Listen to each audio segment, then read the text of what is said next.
Go ahead, sir. Chief Uchenna, thank you so much for being on this platform, sir. Thank you. Thank you for having me. Thank you so much, sir.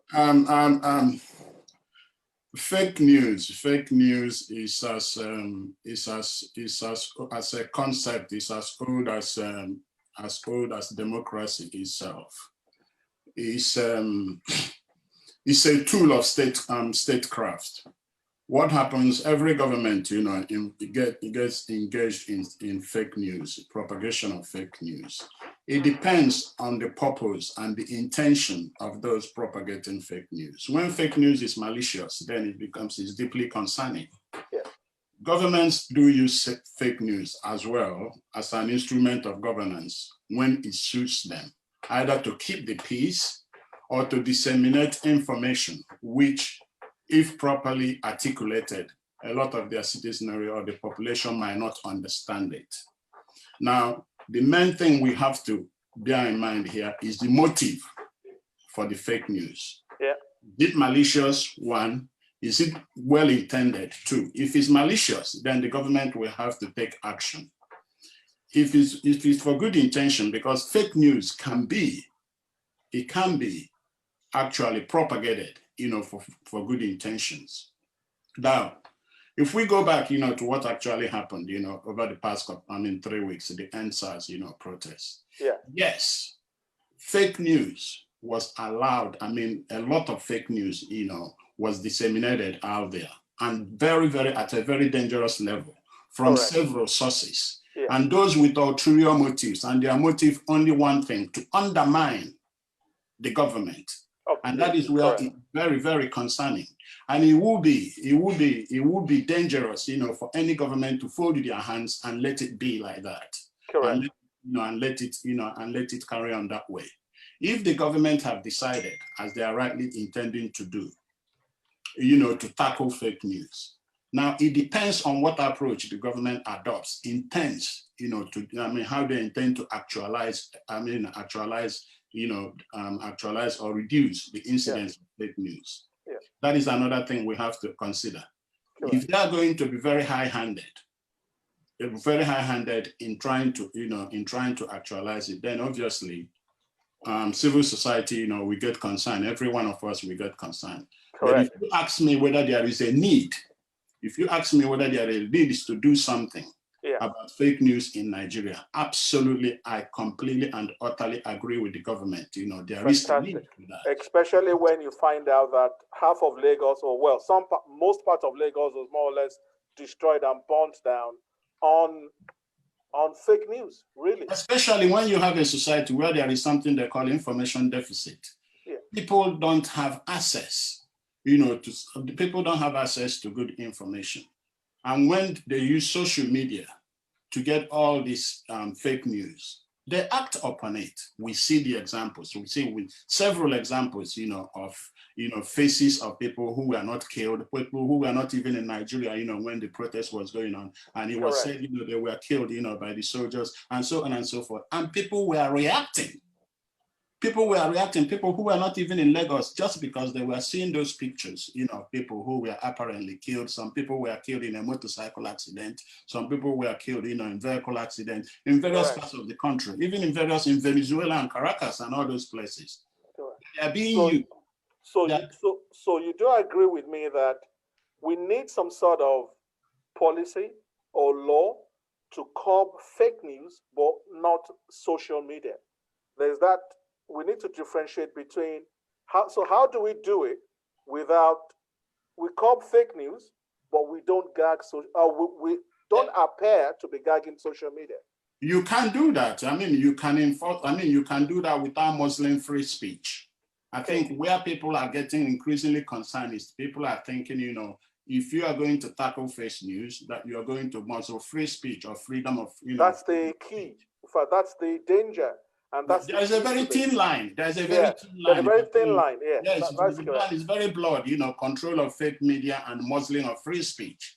Correct. And if we don't take the initiative of explaining that to the government, that, this is not about gagging you, but it's about stopping fake news, which affects everybody. 1,000 buses or close to 1,000 buses were burnt in Lagos. Police stations were burnt for Practically nothing, even though it was hijacked by hoodlums. But again, who actually kicked this off? This brings so us. it helps everybody. Sorry, go ahead, sir. This brings us to wider concept of, lack of robust institutions, to actually enforce these laws. We don't have, there are structural flaws, in the institutions that we have currently, especially. I like that idea that every speaker here have actually articulated there is lack of communication. This government is very, very bad in marketing their brand, marketing, their achievements. That is something that every, this government, have got to, look into. And another done thing, so well, but people know so little. Sorry. Absolutely. And that is why fake news thrives. Fake news thrives in the absence of good information. If you are not able to sell yourself, if you are not able, then people will sell you for yourself. And with all the consequential, that come, with all the consequences, that arise, that arises with that. So what I'm trying to, what I would suggest is, if government is intending to control fake news, they have got to create a specific agency, and that agency has got to be robust. It has not got to be in the Ministry of Information, which actually, I'm sorry to say that, I'm not really, it's not fit for purpose as it's presently constituted. Thank you, sir. On that, let's go to Mr. Philip Orbin to respond. I know he's got so many, he probably has lots of comments. Mr. Philip Orbin, go ahead, sir. You have the floor, sir.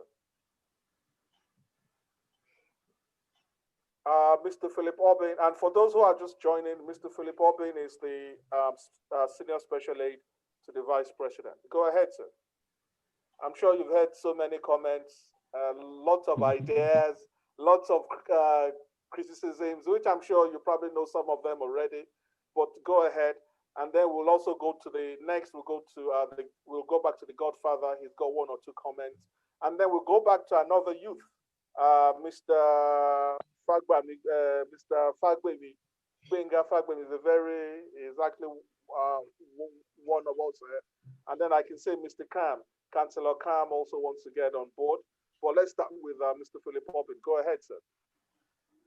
All right, thank you once again. I want to say that it's an opportunity for us to discuss, understand ourselves. Everyone who has spoken has made a point or two. The general consensus, if I am correct, is that we are all concerned about the effect of fake news. Definitely. Yeah. For me, I think we will not need further legislation. We shouldn't spend more time and energy on further legislation unless it's to enhance what we have in existence. We have the Cybercrime Act of 2015. We also have the Nation's Penal Code. All of these provide already for those who misinform, for those who cause issues, national security issues as a result of what they have shared, either on social media or on traditional media. I think we should build on that. We should put more effort in our laws. The people who are in charge of our laws, I mean the judiciary. Yes. How do we get the best of the judiciary in Nigeria? But beyond that, I think if you truly want Nigeria to succeed, you must understand first and foremost that Nigeria is a multi-ethnic, multi-religious, and a highly politically volatile nation.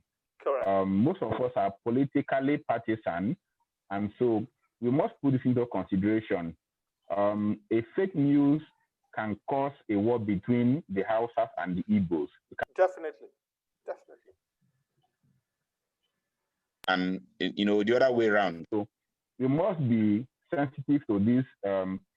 Nigeria is a very complicated nation, and some of us believe that because Nigeria is so diverse, that should be an advantage and not disadvantage.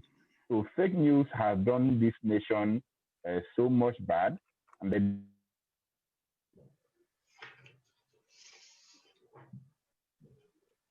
from day one. Yeah. And as a lawyer and as a man of God, he believes that everybody has a right to their voice, especially when things are not going right. That you cannot begin to say things you cannot substantiate, things you cannot take responsibility for, and you expect any government and every reasonable person for that to keep quiet and watch you burn down the nation.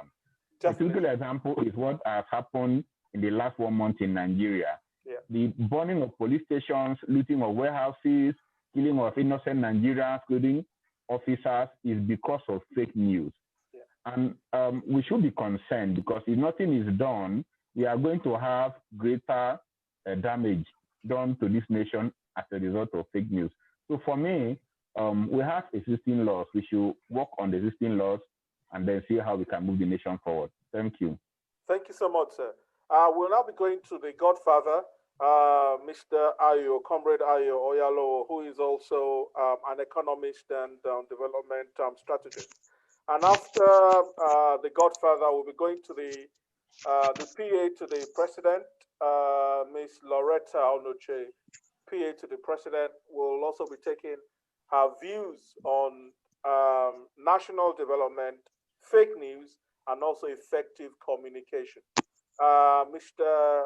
Ayo Oyalo, you have the floor, sir. You have really gone quite low. I'm struggling to hear you. Can you hear me? Loud and clear, sir. We can hear you loud and clear. Go ahead, sir. Okay. The intervention I was going to make earlier on, you kind of corrected it a bit. The prof from UK was getting a lot of things wrong, probably because he's not been home for a while.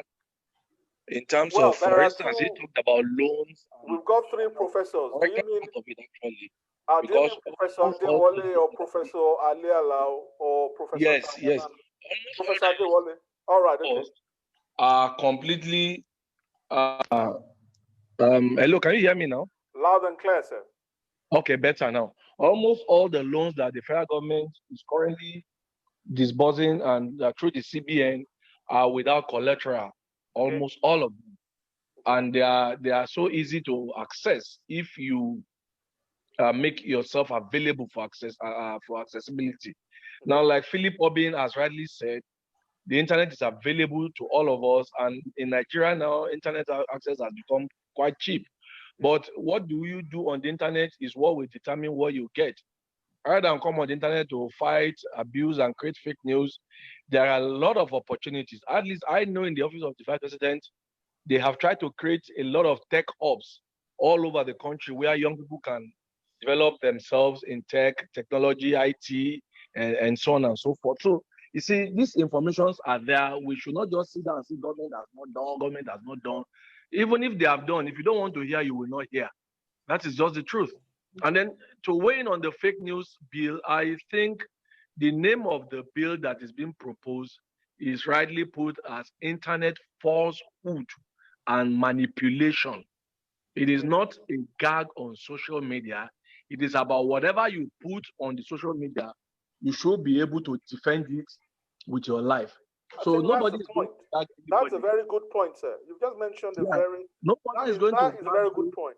So people is a deliberate ploy by people who want to continue to run on fake news that start to call it. That is it. Social media. That is the key issue. People tend to. Yeah, I think it's deliberate. People keep talking about gagging social media instead of copying fake news. It's about copying fake news. Social. Correct. Make sorry, I can make it available to you later on if you want, so that you can share it. The full bill. It is called internet falsehood and manipulation. So nobody will guide you. Nobody will tell you not to talk online. But the truth is, whatever you say, you should be. And I'll give you an example.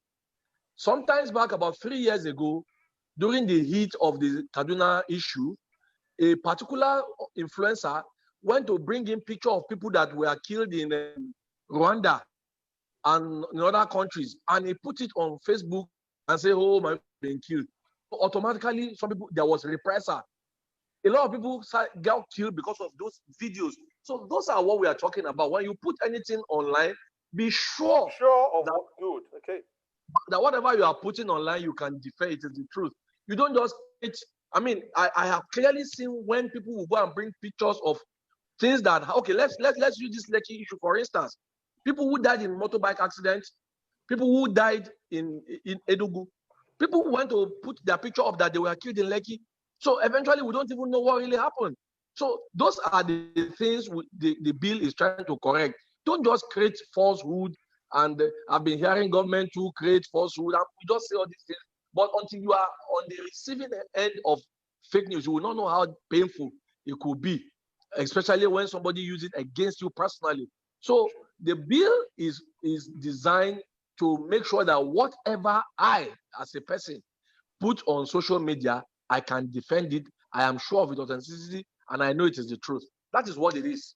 Okay. Nobody will put on social media, so we need to correct this fallacy.